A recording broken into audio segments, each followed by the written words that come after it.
Lucas 7. Pinagaling ang alipin ng kapitang Romano. Matapos sabihin ni Jesus ang mga ito sa mga tao, pumunta siya sa bayan ng Capernaum. Doon ay may isang kapitang Romano na may aliping mahal sa kanya.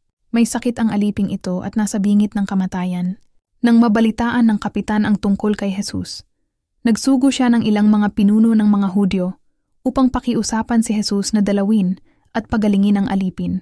Paglapit ng mga sugo kay Jesus, taimtim silang nakiusap sa kanya at sinabi, "Siya po'y karapat-dapat na pagbigyan ninyo sapagkat mahal niya ang ating bansa. Sa katunayan nga po, ipinagpatayo niya tayo ng isang sinagoga." Sumama sa kanila si Jesus, ngunit nang malapit na siya sa bahay ay nasa lubong niya ang mga kaibigan ng kapitan. Sila ay sinugo ng kapitan upang ipasabi kay Jesus ang ganito, "Ginoo, huwag na po kayong mag-abala. Hindi po ako karapat-dapat na puntahan pa ninyo sa aking tahanan, ni hindi rin po ako karapat-dapat na humarap sa inyo. Ngunit magsalita lamang po kayo at gagaling na ang aking alipin. Ako po ay nasa ilalim ng mga nakakataas sa akin, at may nasasakupan naman akong mga kawal. Kapag sinabi ko sa isa, pumunta ka roon, pumupunta siya. At kapag sinabi ko naman po sa isa, halika, siya'y lumalapit. Kapag sinabi ko po sa aking alipin, gawin mo ito, ginagawa niya yon." Namangha si Jesus nang marinig ito, kaya't humarap siya sa napakaraming taong sumusunod sa kanya at sinabi, "Kahit na sa Israel ay hindi ako nakakita ng ganito kalaking pananampalataya." Pagbalik nila sa bahay, naratnan ng mga isinugo na magaling na nga ang alipin. Muling binuhay ang anak ng isang byuda. Pagkatapos nito, nagpunta naman si Jesus sa isang bayang tinatawag na Nain. Sumama sa kanya ang mga alagad at ang napakaraming tao. Nang malapit na siya sa pintuan ng bayan, may isang lalaking namatay na dala ng mga tao patungo sa libingan. Ito ay kaisa-isang anak na lalaki ng isang byuda. Napakaraming tao mula sa bayan ang sumama upang makipaglibing. Nahabag ang Panginoon nang kanyang makita ang ina ng namatay, kaya't sinabi niya rito, "Huwag kang umiyak." Nilapitan niya at hinipo ang kabaong at tumigil ang mga may pasan nito. Sinabi niya, "Binata, sinasabi ko sa iyo, bumangon ka." Bumangon ang patay at nagsalita, at siya'y ibinigay ni Jesus sa kanyang ina. Natakot ang lahat at sila'y nagpuri sa Diyos. Sabi nila, "Dumating sa atin ang isang dakilang propeta. Dinalaw ng Diyos ang kanyang bayan, at kumalat sa buong Judea at sa palibot na lupain ang balitang ito tungkol sa ginawa ni Jesus." Ang mga sugo ni Juan na tagapagbautismo.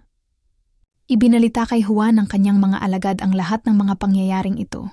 Kaya't tinawag ni Juan ang dalawa sa kanila at pinapunta sa Panginoon upang itanong kung siya na nga ang ipinangakong darating o kung maghihintay pa sila ng iba. Pagdating do'y sinabi nila kay Jesus, "Pinapunta po kami dito ni Juan na tagapagbautismo upang itanong kung kayo na nga ang darating o maghihintay pa kami ng iba." Nang oras na yon, pinagaling ni Jesus ang maraming taong may sakit, may karamdaman at sinasapian ng masasamang espiritu. Maraming mga bulag ang binigyan niya ng paningin.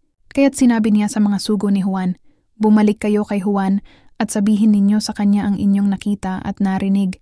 Nakakakita ang mga bulag, nakakalakad ang mga pilay, gumagaling at lumilinis ang mga ketongin, nakakarinig ang mga bingi, muling nabubuhay ang mga patay, at ipinapangaral sa mga dukha ang magandang balita.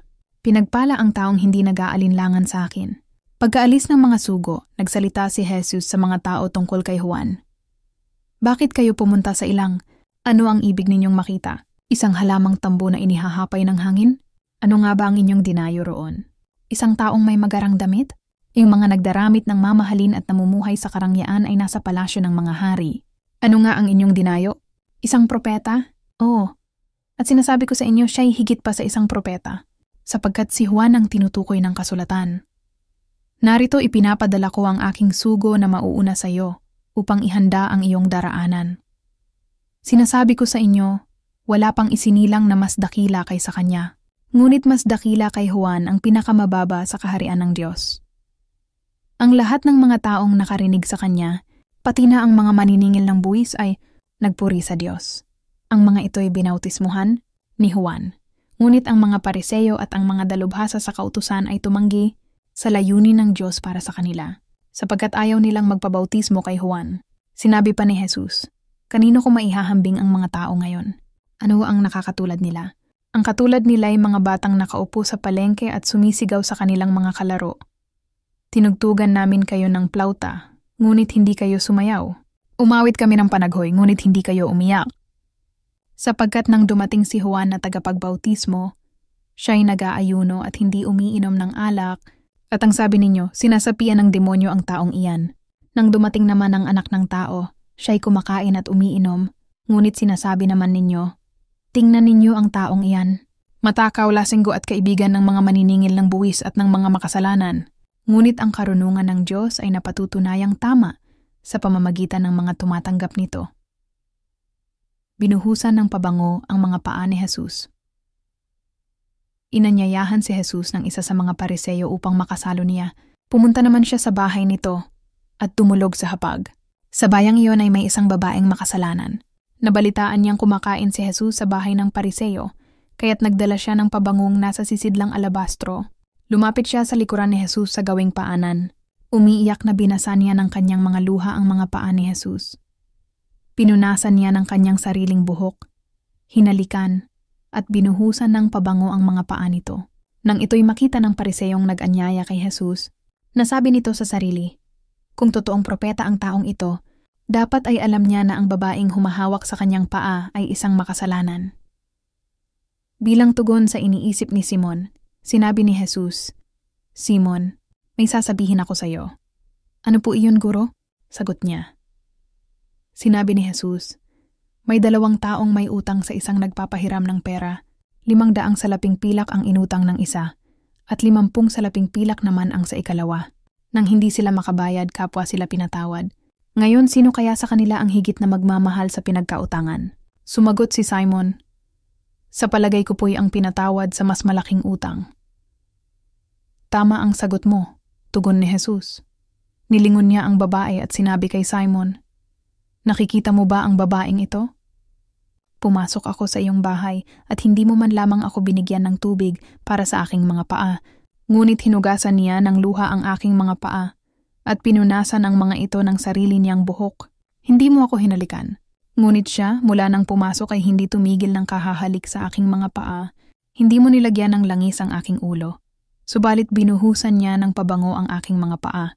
Kaya't sinasabi ko sa iyo, malaki ang kanyang pagmamahal, sapagkat maraming kasalanan ang pinatawad sa kanya.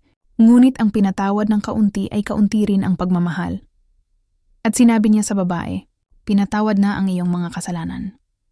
At ang kanyang mga kasalo sa pagkain ay nagsimulang magtanong sa sarili, sino ba itong nangangahas na magpatawad ng kasalanan? Ngunit sinabi ni Jesus sa babae, iniligtas ka ng iyong pananampalataya, umuwi